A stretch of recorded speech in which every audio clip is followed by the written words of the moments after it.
किसी के हाथ में फूल माला है।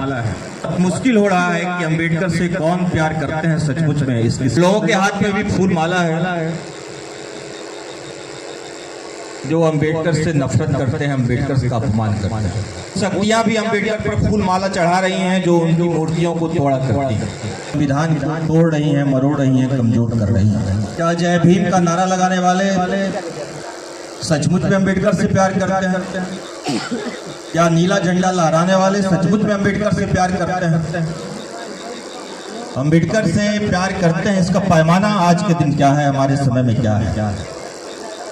हर किसी के हाथ में फूल माला है।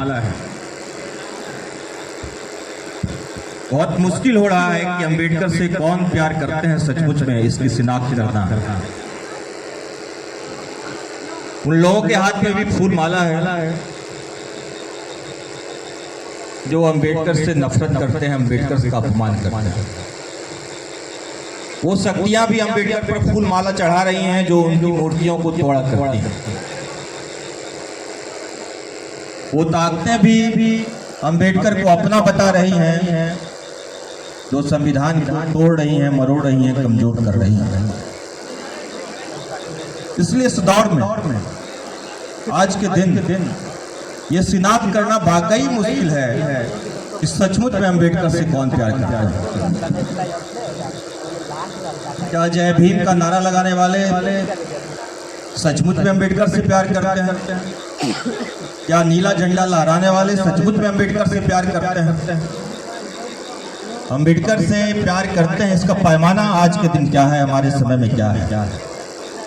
मेरा मानना है कि आप संविधान बचाने की लड़ाई में जिस हद तक अपनी ताकत लगा रहे हैं, ऊर्जा लगा रहे हैं, उस हद तक आप अंबेडकर को प्यार करते हैं, अंबेडकर के रास्ते पे आप चल रहे हैं। और ये खुशी की बात है कि इस परिसर से संविधान बचाने की गूंज आवाज गूंज रही। इस दौर में जनता की पहलकदमी से अंबेडकर की प्रतिमा बने, इस दौर में जनता की पहलकदमी से अंबेडकर को याद किया जाए, यह अपने आप में प्रतिरोध है। इसलिए इसके लिए आपको मैं सलाम करता हूं। पिछले दिनों आपने यहाँ प्रतिमा बनाई और हर एक साल आप ये आयोजन करते हैं। ये अपने आप में प्रतिरोध है इस दौर में। जब जय श्री राम का नारा सड़क से संसद तक गूंज रहा हो, जब आस्था का उन्माद पैदा किया जा रहा हो, जब धर्मांधता का बयान आंधी पैदा करने की कोशिश हो और जब संविधान को कुचला जा रहा हो, तब अंबेडकर को याद करना बहुत महत्वपूर्ण हो जाता है, बहुत जरूरी हो जाता है। और अंबेडकर की प्रतिमा खड़ा करना और इस तरह का आयोजन करना एक बड़ा प्रतिरोध होता है। दोस्तों, आज मैं कई जगह पर लोगों को सुनने गया था, बोलने केवल यहीं आया हूँ। बहुत कार्यक्रमों में मैं रहा और मेरी इच्छा ही थी आज कि मैं लोगों को सुनूं। कई जगहों पर लोगों को मैंने सुना। कई सफल लोग थे इन कार्यक्रमों में। टीचर्स थे, प्रोफेसर थे, कई एक ब्यूरोक्रेट्स थे, सब लोगों को मैंने सुना। सब लोगों के पास अपमान की एक दास्तान है, पीड़ा की कहानी है। सब लोगों ने बहुत झेलते हुए अपने निजी जीवन में सफलता हासिल की है और सब लोगों ने कहा कि इसकी प्रेरणा हमें अंबेडकर से मिलती है, डॉक्टर अंबेडकर से मिलती है। लेकिन मामला क्या डॉक्टर अंबेडकर से प्रेरणा क्या निजी उपलब्धियों तक सीमित है? क्या हम डॉक्टर अंबेडकर से प्रेरणा लेकर केवल ब्यूरोक्रेट होना चाहते हैं, प्रोफेसर होना चाहते हैं, टीचर होना चाहते हैं, किसी अच्छे पद पर जाना चाहते हैं? क्या अंबेडकर को हम यहीं तक सीमित कर देंगे? नहीं। अंबेडकर ने भी अपने जीवन में काफी पीड़ा झेली थी, काफी अपमान का सामना किया था, काफी डिग्रियां हासिल की, कहा ही जाता है सिंबल ऑफ नॉलेज। लेकिन अंबेडकर ने उस ज्ञान का इस्तेमाल खुद की उपलब्धियों तक सीमित नहीं रखा। अंबेडकर ने उस ज्ञान का इस्तेमाल समाज के बदलाव में किया, समाज को बदलने में किया। इसलिए अंबेडकर उस ज्ञान के सहारे बहुत हर चीज हासिल कर सकते थे, लेकिन उस ज्ञान को उन्होंने सामाजिक परिवर्तन से जोड़ा, सामाजिक बदलाव से जोड़ा। और इसलिए जब अम्बेडकर को हम आज याद कर रहे हैं तो उनकी डिग्रियों की वजह से याद नहीं कर रहे हैं, उन्होंने काफी कुछ लिखा इस वजह से याद नहीं कर रहे हैं। ये सारी चीजें बहुत महत्वपूर्ण हैं, वो आपको निजी जीवन में आगे बढ़ने की प्रेरणा देते हैं, यह भी बहुत महत्वपूर्ण है, लेकिन सबसे ज्यादा महत्वपूर्ण है उन्होंने अपने ज्ञान को सामाजिक बदलाव में लगाया, सामाजिक परिवर्तन में लगाया। दोस्तों, इस परिसर में हम बात कर रहे हैं, विश्वविद्यालय परिसर है, ज्ञान सामाजिक उत्पादन। और जब वो ज्ञान हम लेते हैं और जब यूनिवर्सिटी, सरकारी यूनिवर्सिटी कॉलेज के भीतर लेते हैं, ये सरकारी यूनिवर्सिटी कॉलेज इस देश की जनता के पैसे से चलता है, तो ज्ञान का जो सामाजिक चरित्र है और इस यूनिवर्सिटी कॉलेज जो जनता के पैसे से चलता है, तो ये हमारी जवाबदेही बनती है कि हम समाज को वापस करें, पे बैक टू सोसाइटी। और पे बैक टू सोसाइटी जब हम बोलते हैं तो पढ़े लिखे लोग, अच्छे पदों पर गए हुए लोग समाज पर कोई एहसान नहीं करते, बल्कि इस दौर में अपने समय में वो एक मनुष्य होने की भूमिका निर्वहन कर रहे होते हैं, अपने मनुष्य होने का वो प्रमाण दे रहे होते हैं कि हम सचमुच में इस दौर में अच्छे मनुष्य हैं। दोस्तों, और डॉक्टर अंबेडकर ने भी जब शिक्षा पर बात की, खासकर दो बड़े नायक हैं इस देश में और छात्र राजनीति के दौर में, छात्र जीवन में जो बहुत हम लोगों को प्रेरित करते रहे, भगत सिंह और डॉक्टर अंबेडकर। भगत सिंह ने भी कहा कि भाई शिक्षा केवल लड़की के लिए नहीं ली जाती, और डॉक्टर अंबेडकर ने भी इसी तरह का सवाल खड़ा किया कि शिक्षा केवल नौकरी के लिए नहीं, शिक्षा हमारे अंदर सच बोलने का साहस पैदा करती है, शिक्षा सवाल उठाने का ताकत पैदा करती है, शिक्षा सही और गलत का फैसला करना सिखाती है, शिक्षा हमें सम्मान के साथ हक अधिकार के लिए खड़ा होना सिखाती है।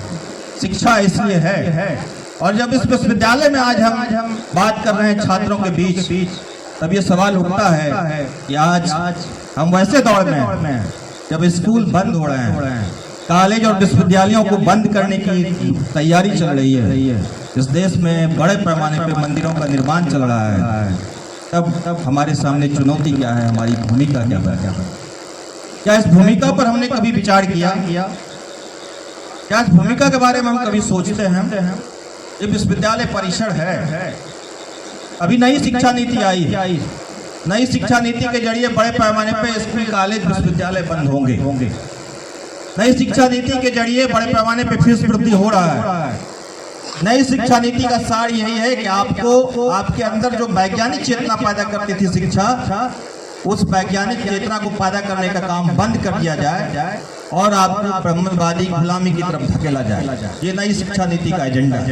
नई शिक्षा नीति का एजेंडा है कि बड़े पैमाने पे जो लोग विश्वविद्यालय परिसर तक, कॉलेज तक, जिसके लिए शिक्षा का दरवाजा लंबे संघर्षों से खुला, संविधान ने जिसके लिए रास्ता बनाया था शिक्षा का, उस शिक्षा का दरवाजा फिर आपके लिए बंद कर दिया जाएगा।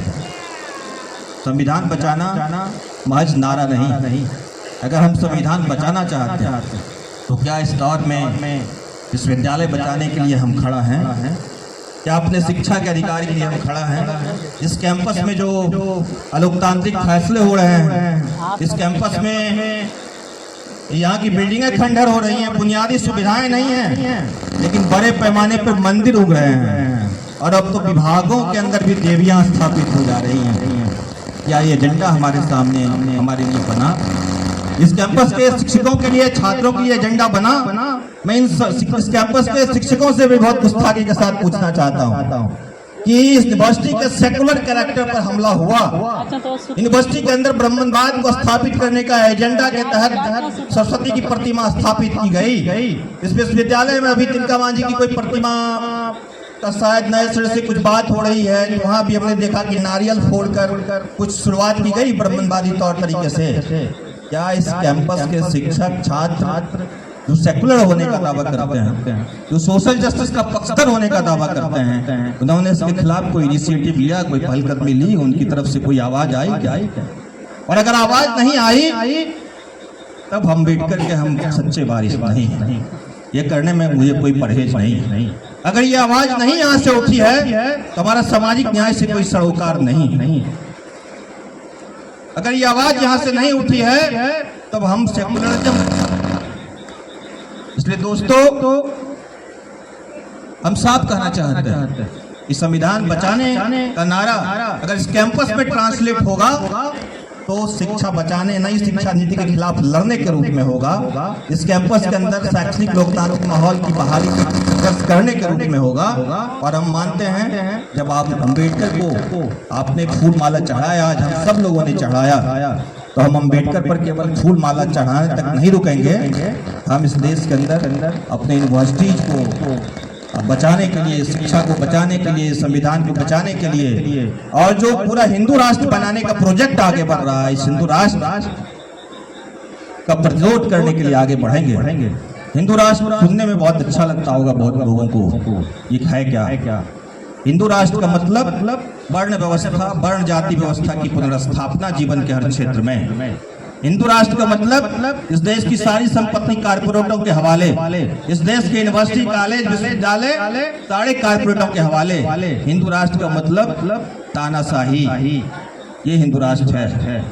और ये हिंदू राष्ट्र आ कैसे रहा है? हिंदू पहचान को उभारते हुए आ रहा है। डॉक्टर अम्बेडकर ने बहुत पहले कहा हिंदू धर्म एक राजनीतिक विचारधारा है, और ये जो हिंदू आइडेंटिटी जिसको उभारा जाता है मुसलमानों के खिलाफ आपको भड़का कर, ये एक राजनीति इसके जरिए आगे बढ़ती है।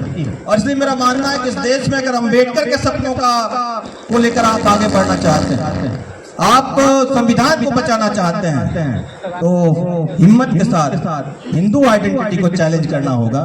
जय श्री राम का नारा, जय भीम का नारा एक साथ नहीं चल सकता है। डॉक्टर अंबेडकर की प्रतिमा पर माल्यार्पण भी करेंगे और कुंभ स्नान भी करेंगे, ये एक साथ नहीं चलेगा। हिंदू आइडेंटिटी को हमें उम्मीद है कि आप चैलेंज करने के लिए तपाएंगे। तो अंतिम बात आपसे कहना चाहूंगा कि डॉक्टर अंबेडकर ने कहा, नारा जो बहुत सब लोग दोहराते रहे हैं, शिक्षित करो, संगठित करो, संघर्ष करो, उसके बाद एक वाक्य और है जिस पर हम कम बात करते हैं, अपने आप पर भरोसा रखो। डॉक्टर अंबेडकर ने कहा कि दास्ता से मुक्ति हासिल करनी है वो खुद करनी होगी, वो ईश्वर या महामानव आपको दास्ता से मुक्ति नहीं दिलवा सकता है, और ऐसा मानना भी नहीं चाहिए। और ऐसा अगर आप मानते हैं तो अम्बेडकर को नहीं मानते हैं। और अंतिम बात, इस कैंपस में मैं लंबे समय से आता जाता रहा हूँ।